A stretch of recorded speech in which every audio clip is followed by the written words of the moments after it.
कहीं दूर एक दर्जी रहा करता था। वह दर्जी कपड़े को सिलकर पैसा कमाया करता था। वह बस इतना ही पैसा कमाता जितने से उसका जीवन चल सके।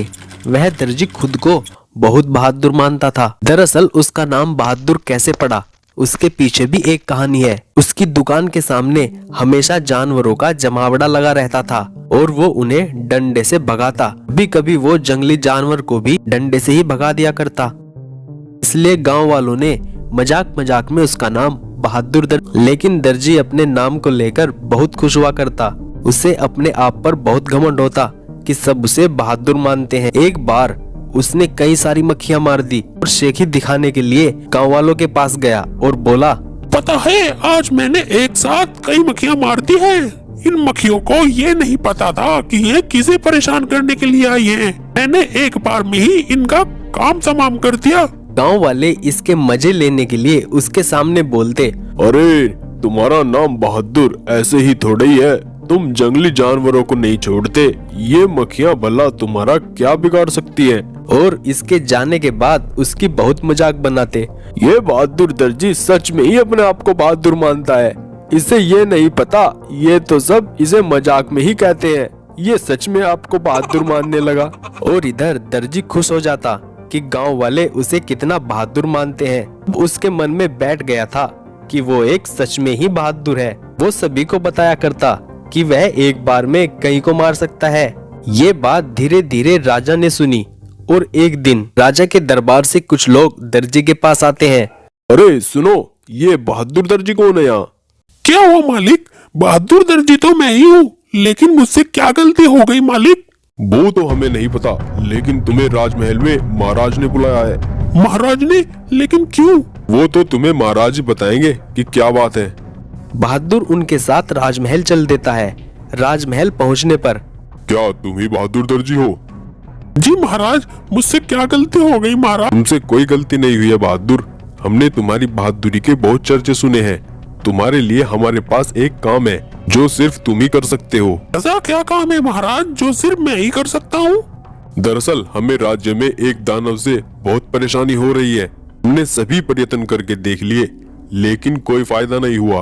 हमने तुम्हारा बहुत नाम सुना है। हमें लगता है कि अब तुम ही उस दानव से हमें मुक्ति दिला सकते हो। वो दानव राज्य के पास ही एक जंगल में रहता है और समय समय पर राज्य पर हमला करता रहता है और लोगों को मारकर खा जाता है। एक दिन हमें पता चला कि हमारे राज्य में एक ऐसा भी बहादुर है जो कि एक बार में कई शिकार करता है। इसलिए हमने तुम्हें यहाँ बुलवाया है।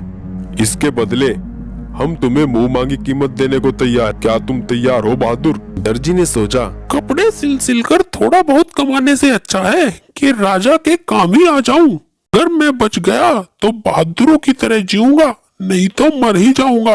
आप चिंता न करें महाराज, आपकी समस्या मेरी समस्या है। उस दानव को तो मैं कुछ ही समय में हरा दूंगा। कल हमारी सेना को लेकर जंगल की तरफ निकल जाना। नहीं नहीं महाराज, मुझे सेना की कोई जरूरत नहीं है। मैं अकेला ही जाना चाहता हूँ। अगर आपकी आज्ञा हो महाराज, तो क्या मैं अकेले जा सकता हूँ? हाँ, क्यों नहीं, हमारी आज्ञा है। अगले दिन दर्जी अपने साथ एक पनीर का टुकड़ा और एक चिड़िया को लेकर चल दिया।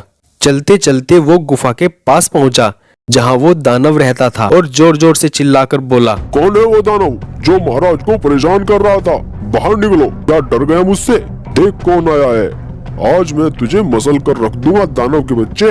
वो दानव अपनी गुफा में सो रहा था और उसकी आवाज सुनकर उसकी नींद खुली और वो गुफा से बाहर आ गया। वो बहुत भयानक था।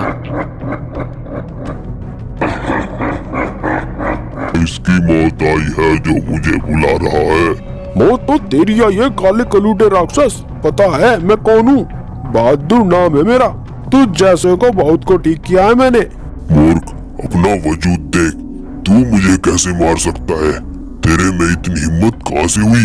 अगर तुझे विश्वास नहीं है तो मुकाबला करके देख ले। दानव को गुस्सा आ गया। दानव ने एक बड़ा सा पत्थर उठाकर उसकी तरफ फेंका, लेकिन दर्जी थोड़ा दूर हट गया और बच गया। बस इतनी ताकत है तुम में? इतना ही दूर फेंक सकते हो तुम?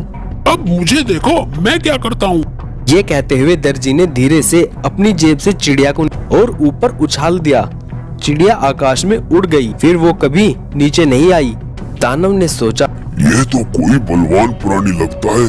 इससे बचना थोड़ा मुश्किल हो रहा है। फिर दानव ने एक पत्थर को इतना दबाया कि उसमें से पानी निकल गया। अच्छा, बस इतनी सी बात। दर्जी ने अपनी जेब से पनीर को निकाला और एक ही हाथ से दबाया, बहुत सारा पानी निकल गया। ये तो कोई बहुत शक्तिशाली आदमी है, इससे मैं नहीं बच पाऊंगा।